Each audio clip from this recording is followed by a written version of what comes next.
Good Friday afternoon, everybody. This is Ken Jackson along with Dan Pearson from the Osceola News-Gazette, and welcome to our second edition of First and 10 with Dan and Ken. Dan, how you doing? Doing great, Ken. How are you doing? I'm excited. Week 1 tonight. Now, it's a little disconjoined this year for a week 1. I know we're coming COVID 2.0, but it's a little disconjoined this first week.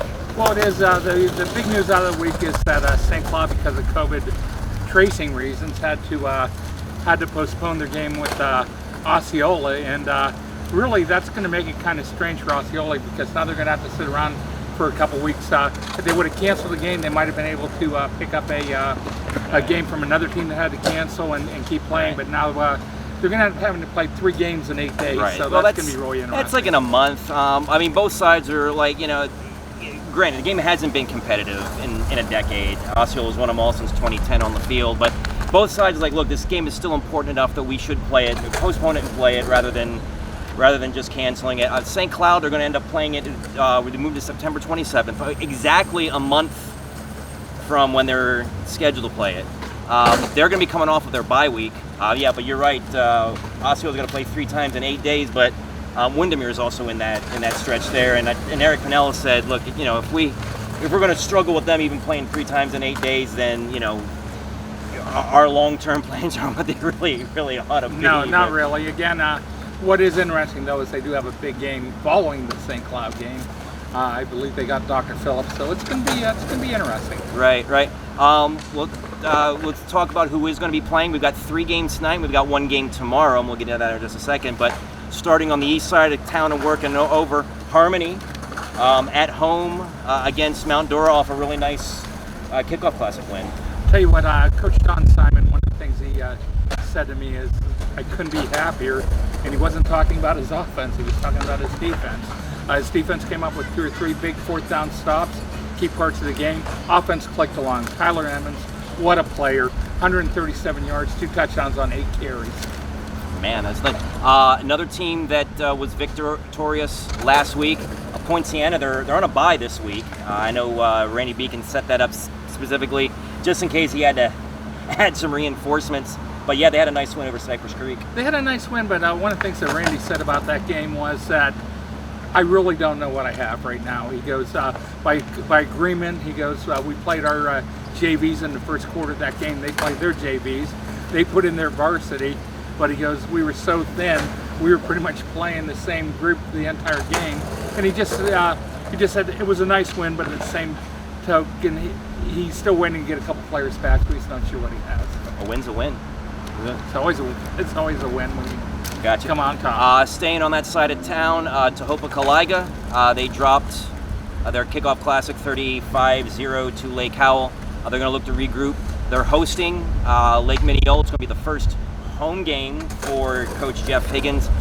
That's a tough draw, though. I know Lake Minneola was in a state title game within the last year. Yeah, exactly. And in all honesty, I think that even though Coach Higgins is a very positive individual, I think he knew what he was facing this year and early, and he has some games where, maybe the idea is you never say we're not going to win, but you certainly worry about other things in games like that, and I think this is one of them. Yeah, just be competitive. Hope the kids learn a few things. You're going to learn things from playing a team like that, and you look at the rest of their schedule. There isn't a whole lot that if Lake and Minneola is what they're built to be, they're going past this week. There isn't a whole lot you haven't seen after playing a team like Lake Minneola. No, exactly. Gotcha. Another team that is playing on Friday, Liberty. They are hosting Haines City. Chargers. They lost their kickoff classic 27-8 to Ridge. Coach Brett Monroe. He was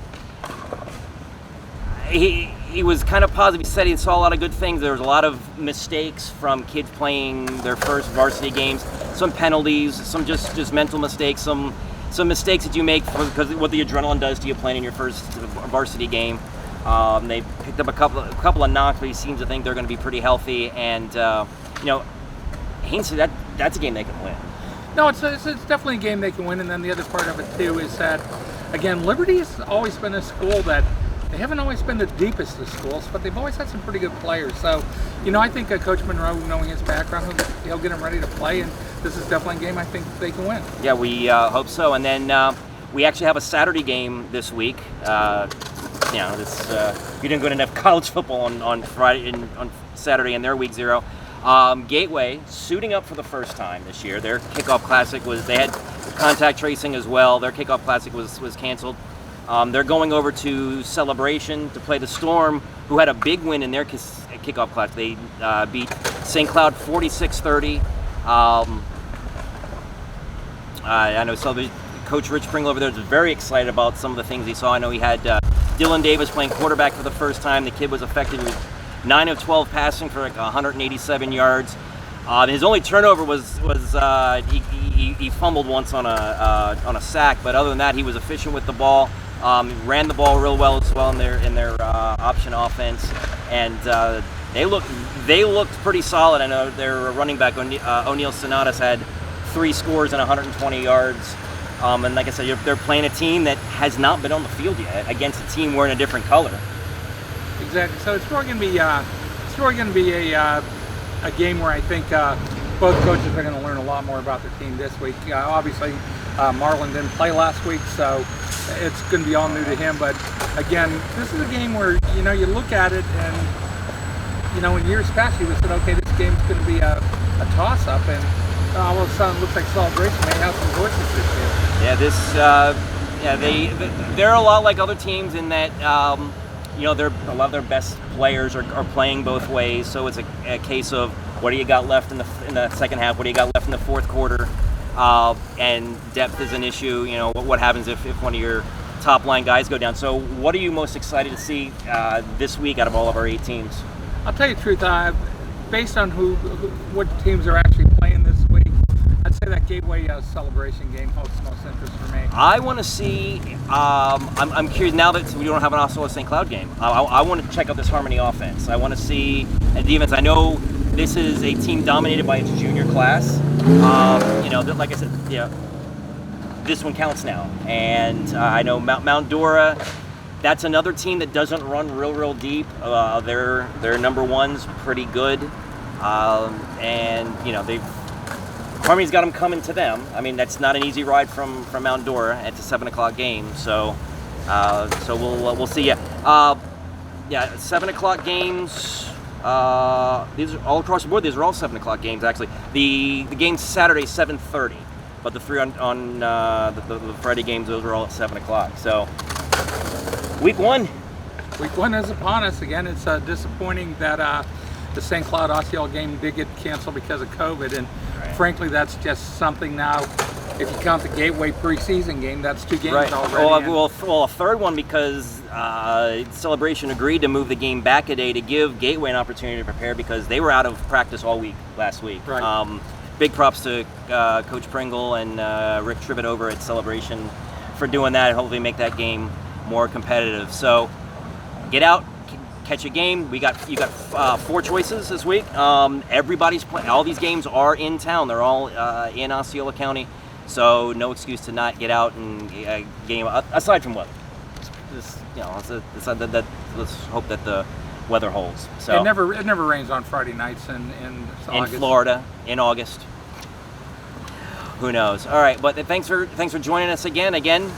Dan Pearson, I'm Ken Jackson. This has been First and 10 with Dan and Ken. Check us out every Friday at 5:30 at you're gonna go to the website aroundosceola.com. So check it out every week.